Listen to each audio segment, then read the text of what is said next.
Hey everyone, welcome to my channel, Retro Magazines and Patterns. I'm Sophie, and today I have this issue of a fall 1978 Better Homes and Gardens Needlework and Crafts. So I thought this one would be fun. It's fall. I know right now we're kind of in the doldrums of summer with this heat wave, but I thought this might give us some good inspiration and some time to make up maybe a cute sweater or two for the fall season. So let's get into this one. I like this cover girl. This one's really fun. It's a crocheted sweater and there's a lot of color and stuff going on in that. So that one was fun to see.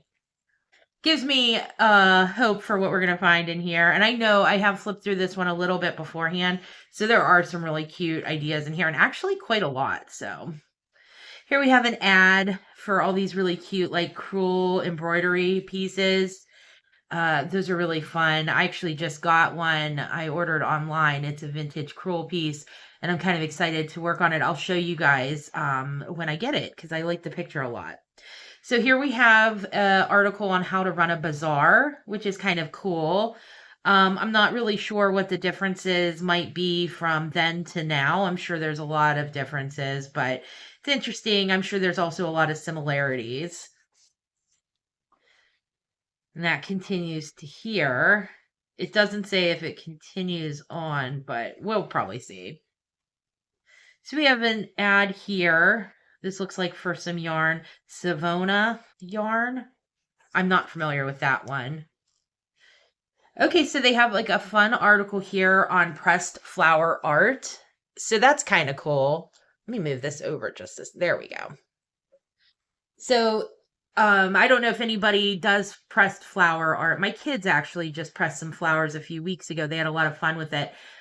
But that's like such a cute way to have some cute botanical prints on your walls. And you can really just do it by going out, walking around, finding what you can find and pressing them. So that's really fun kind of reminder of some easy crafts you could work on. Here they have, I like this ad for the doll up your kitchen. That's kind of cute. It looks like just like fun ways to use dolls for, some of the kitchen things that you have, like napkin holder, napkins, and I'm sure it's like a bottle cover there. Over here they have an ad for the holiday elegance candles, and I took a look online just because I was curious. These are kind of pretty to me. You can still find these. Actually, they're not difficult to find online. I found a few on I think eBay. They were anywhere between like $12 and $15. So, I mean, average candle prices there. So if you want that vintage look for your Christmas decor, that would be fun. Here they're just doing some of the basic stitches. It's in the front of the book as opposed to the back. But that's nice to see that they have them in here.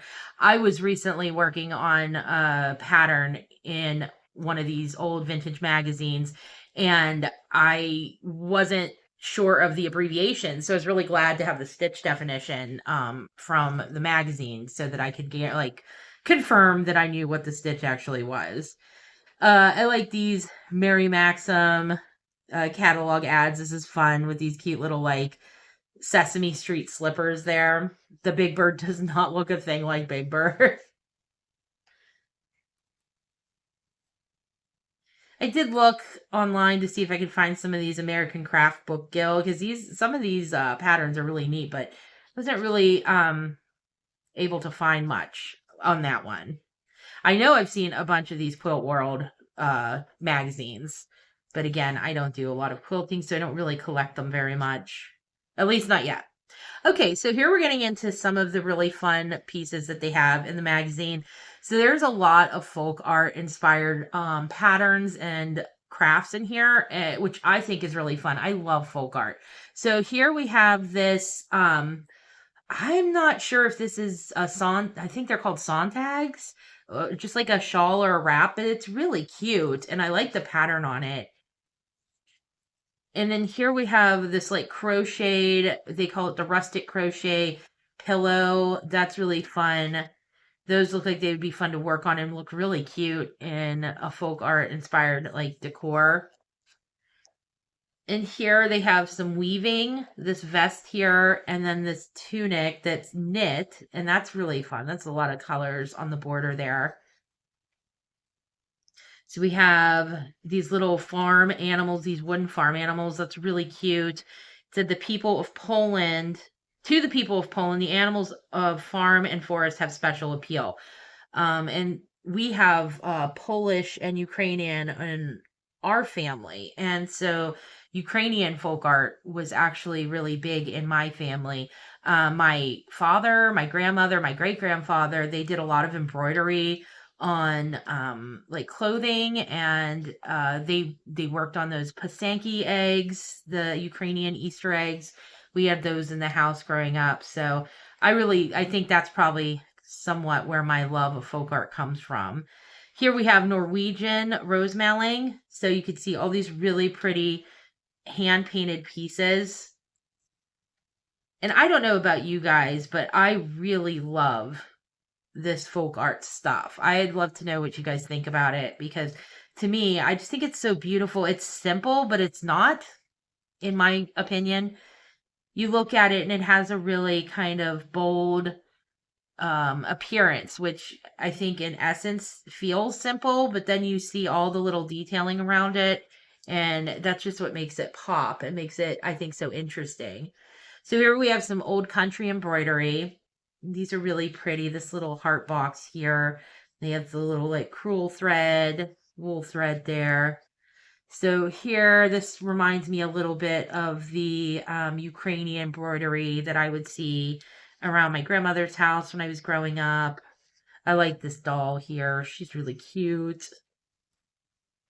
And here we have folkloric fashions. So it looks like they're going to translate some folk inspired themes and motifs into the clothing there. Knitting in warm neutrals. So this looks super cozy. If it's hard to tell because all the yarn is the same color, but it appears she is wearing a sweater, a scarf, and a hat, all matching. But she looks cozy. And I love this. This shawl, that just looks like I'm going to curl up on the couch with a good book and a hot cup of something delicious and just stay in my spot all afternoon. It's really pretty. It's our nubby knit shawl, and it says it's quick to knit. I'll try and pop this pattern up at the end because I cannot be the only person who thinks that that looks fun and cozy. So here we have some stripe patterns. I really like this sweater vest. I like this kind of checkered uh, pattern there. I think that looks really nice. It's stripes, but it gives a little interest to the stripes. You have the classic kind of like rainbow stripe sweater there. I don't know that I necessarily think these are romantic stripes, but they are nice. And we have some more here. I like that orange color a lot. The V-neck is a nice shape. Here we have some like boot warmer tops. Let's see. It says the pair of the wittiest weather beaters ever. Wide-ribbed boot warmers feature fold-down cuffs and stretchy elastic stirrups. So I guess here you could say that boot warmers are not necessarily new. It sounds like these are knit with a stirrup, so they probably go down all the way over the heel. That being said, I really thought, boot toppers were more of a modern thing. So that's interesting. We have some warm winter whites. This is a really nice classic here. And this one looks really puffy and cozy. So plush. Fabulous wood tones. This is nice. I really like the contrast to the red with the neutrals. That's a really pretty sweater, actually, the more I look at it.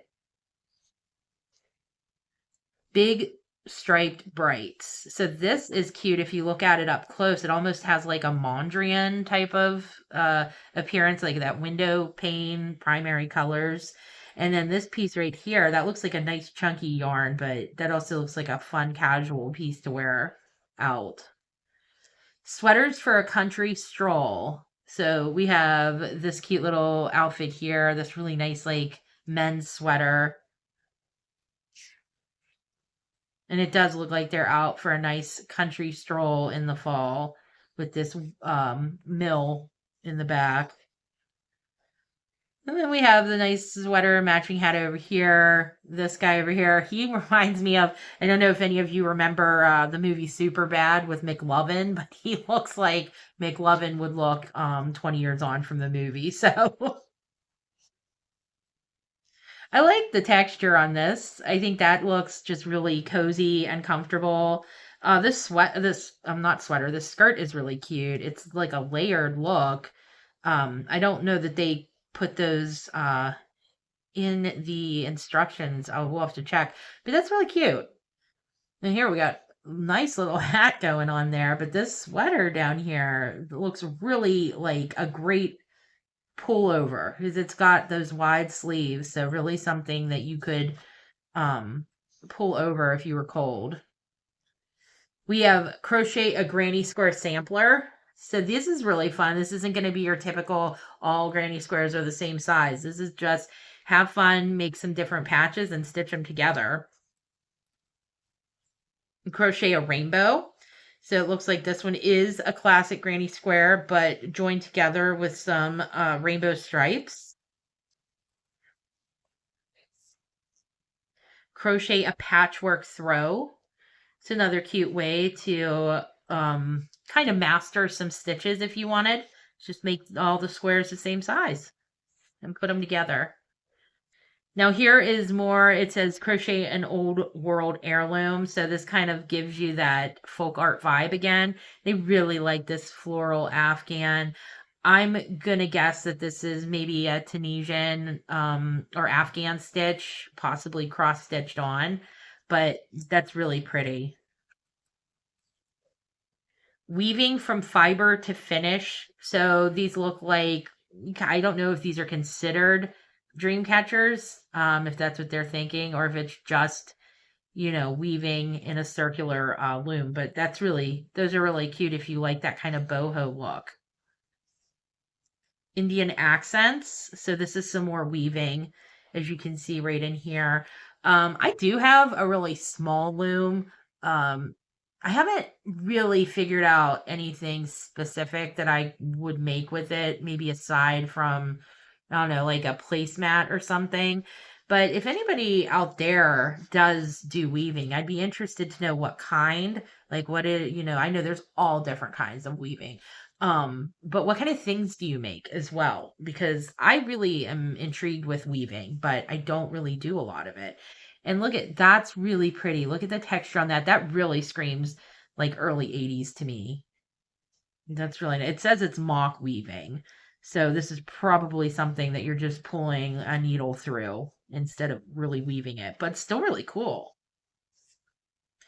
Bazaar Bonanza. So we're going to get a few, I guess, smaller projects in here. This is a really pretty doily. I know doilies seem to be a dollar, a dime a dozen. We see those patterns all the time, but I do enjoy them. And I have been making a few doily-esque projects this year. Here and there, I've tried a few. So I'm getting better at these kind of patterns and the smaller yarn or thread, I guess, at that point. Gifts to make by the batch. So these clowns are really cute, but I really enjoyed these gingerbread men and women. I actually kind of collect gingerbread men. I love them. I think they're really cute. So anytime I see little gingerbread somebody or something, I always want to try to figure it out or make it. So these are really cute. I like them. The little house is cute, the calico print house. Elegant Stitchery. So this looks like I can't remember what this is called. Let's see if I can find it in here. I know that has a specific, um, oh, there it is. Hardinger embroidery. I really like that. I've seen that before and it doesn't look as complicated as you might think when you read through the instructions on how to do it. That's interesting. I'll have to look into that some more because I do like it. And then you have this piece up here, that pillow. That's nice. Specialty Crafts floor-worthy rugs. That's really nice right there. This is very 70s right there. And it has the matching pillow. Not that it isn't nice. It is nice, but it's very indicative of the 70s. Specialty Crafts, designs from nature. So we have these really cool kind of marshland, fowl duck quail embroidery pieces up and right into some duck carving. We actually have a few carved ducks around the house. I think we just lost one actually, got his beak broken off. But we have a few of these around. I'll see if I can find one and pop a picture up for you guys. We like finding those. New style quilting. That's a really pretty quilt. I like that with all the birds sitting on the tree. A lace and fabric legacy. How cool is that? So that appears to be a quilt with some doilies tacked onto it. That's a very cool idea. If you are somebody who is looking for a way to save doilies, whether they be from a grandmother or a great aunt or something, or just a box that you found at a garage sale and you don't know quite what to do with them, I haven't seen something like this. This is really creative. I like that a lot. Up here, it says to paint a portrait in fabric. So that's really cool. And I like this little cat down here. He's cute. This is very cool. Let me know if this is something you guys would try. You could do a lot with that, even if you just went like maybe monochromatic with like a black background and all the white doilies. It's very cool. A quick and easy quilt. So that might be good for beginners. This pillow kind of looks like a Pokeball a little bit. I'm a little too old for the Pokemon craze, but we'll say I babysat when that was popular, so I recognize it. A Crafter's Christmas. So this is very blue and white, which is not your classic Christmas colors. Maybe even a good way for somebody who is very minimal to get into some retro crafting. This looks very minimalistic there. This white fruit wreath. I like these really pretty white and blue candle sticks. Those are really pretty. Okay, and then we have our instructions. So this, they're just getting into the Delft ornaments. So this is the ones we just saw. So that's a lot of sewing in that. And this is the cover sweater right here. And like I said, I'm definitely going to pop up some patterns at the end. But if there's something in here that I don't pop up at the end or you weren't able to get a good look at the pattern, feel free to comment below and I'd be happy to pop that up for you. I've been trying to do that at the end of following videos, but I'm thinking it may be better to place them in like my Instagram feed. It might be easier to find that way. So I think that if you see a pattern in here that I didn't pop up at the end of the video and you'd like to get your hands on it, just comment below and I will try to pop that up on my Instagram page and then you'd be able to easily find it there. And I'll pop up my Instagram handle as well at the end so you guys can see it and find me. I am trying to get a little bit better at checking up on there. I don't have a lot of traffic on there. It's probably my fault. I know I'm not terribly great at the social media. I could be a little bit better at it, but so these are not cleanly differentiated, I guess. You're just seeing really small little like indications of what pattern you're at. So like I said, I'm definitely going to put that shawl in here because I thought that was really cute and it said it was a quick, easy project. So I expect I can't be the only one that might want to give that a go. And I'd like to find, I need to find it, but I'd like to know what weight of yarn it uses. So here's like those clowns from page 70. And the lace quilt right here. I really think that idea was really cool. It's so simple, but I hadn't thought of it. Oh, what do we have here? Oh, here's the abbreviations and stitch gallery or glossary. Sorry. This over here, Mountain Mist. So they have cuddly cutouts, the Hanna-Barbera pieces. I actually found some vintage Hanna-Barbera crochet. I think they were either knit or crochet patterns, and I was thinking about giving them a go. I really do like the like the Flintstones and Yogi Bear So I thought they might be fun. So we'll see. Maybe I'll give them a go and show you guys how they come out. Oh, here's a nice piece on enlarging and transferring designs. So some of the patterns that you see in here are obviously not going to be the same size because they can't print it that size in the magazine. But this will tell you how to go ahead and make that a little bit larger. And then there's just a mail-in form there, buying guide over here. That's nice because you didn't have the internet to look it up. Oh, these are cute. These little Sissy and Bubba ragamuffins. I have seen this pattern available online too. That's really cute. If I sewed more, and it wasn't so, overwhelming, the thought of sewing dolls, I'd probably pick that up because I really like those. And check this out, an acrylic quilt stand. That's funny to see in 1978. Not that they didn't have the use for acrylic, but this stand just kind of reminds me a lot of the organizational things you'll see nowadays. We have the Crochet World ad here. I love a good Crochet World issue. They just have such fun patterns. If you saw my video when I did the Santa Peggle out of the legs egg, that came from a Crochet World magazine. Duck decoys to carve and collect. Lovable Huggums. That's cute. Look at that. The macrame gazebo chair. So these are just ads. They're not giving us any patterns for that, but they're fun to look at. What is this? The complete book of stuffed work. And some more Mary Jane Moppets down here. These are a little creepy. That one is, at least. So sweet doll patterns, lots of dolls. I'm glad to see that it's not a new thing that people like to make toys because I really do enjoy it myself. I have seen this knitting pal recently. That would be something I'd like to find out in the wild. Some more little retro amigurumi patterns. Oh, these bags are cool. The Knot Craft bags. I want to say I have some macrame pattern booklets with these. Maybe these exact patterns, actually. I'm not sure. These look really familiar to me. But I like those a lot. Those are cool. So that is the end of this issue of Better Homes and Gardens Creative Ideas, hundreds of needlework and craft ideas for fall of 1978. I hope you guys really enjoyed this one. Comment below. Let me know if there are any patterns in there that you are going to work on. Don't forget to share any makes with me on my Instagram page. I'd love to see them. But until the next issue, I hope you guys have found lots of inspiration, and I will see you then. Bye!